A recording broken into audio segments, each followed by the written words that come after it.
அன்றியும் அல்லாஹ் உங்களுக்கு லேசாக்கவே விரும்புகிறான். ஏனெனில் மனிதன் பலகீனமாகவே இருக்கிறான். தெரியுது, அவனோட பலகீனம் தெரியுது. கொஞ்சம் சாஞ்சிடறாங்க, கொஞ்சம் கவலைப்படுறாங்க, கொஞ்சம் பலகீனம் அடைஞ்சிடறாங்க. அதனால நம்ம எல்லாம் மன்னிக்கிறான். இன்னும் மன்னிச்சு தான் இருக்கான். மன்னிச்சு நம்மளை தெளிவுபடுத்தியே இருக்கான், உறுதிப்படுத்தியே இருக்கான். படிப்படியா உறுதிப்படுத்திட்டு இருக்கான். நம்ம உணர்ந்து பார்த்தோம்னு சொன்னா முன்னைக்கு இருந்ததுக்கு இப்ப எவ்வளவோ நம்மளை உறுதிப்படுத்தியே இருக்கான். இதுக்கு முன்னாடி நம்ம இருந்த குணங்களுக்கு இப்ப எவ்வளவு குணம் மாற்றி அமைச்சே இருக்கான். இந்த மாற்றி அமைக்கப்பட வேண்டியவும் இருக்குது.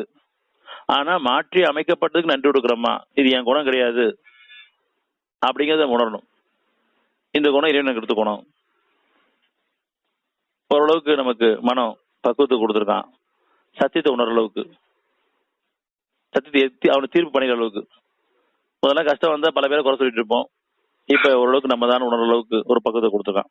படைச்சவனே குறை சொல்லுவோம், எல்லாம் என் தலையெழுத்துன்னு. இப்ப நம்ம அந்த மாதிரி சொல்ல மாட்டோம்.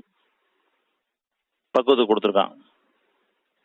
நன்மை நடக்கும் போதெல்லாம் இறைவன் தான் நன்மை கொடுத்த உணர்ற அளவுக்கு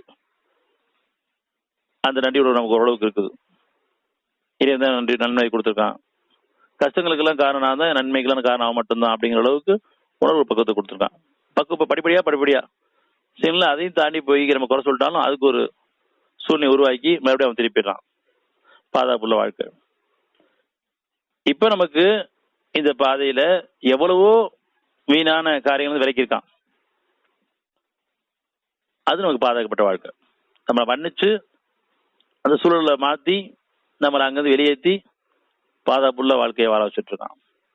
இதுக்கு நன்றியோடு நம்ம இருக்க வேண்டும். இன்னும் அதிகமான நினைவுற வேண்டும். ஆனாலும் நினைவுகள் குறையும் பொழுது கஷ்டம் திருப்பி வரும். ஒரு நிலையிலிருந்து ஒரு நிலைக்கு உயர்த்தி கொண்டு போகும்போது அங்கிருந்து இன்னும் அவன் நினைவுகள் அதிகரிக்கணுமே வெளியே குறையக்கூடாது. சரி, அப்படி குறைஞ்சிட்டாலும் அதை உணர்ந்து மன்னிப்பேர் மேல் விரும்பிடணும். இன்னும் குணங்கள் மேன்மடையணும். மறுபடியும் ரொம்ப காந்து போயிடக்கூடாது.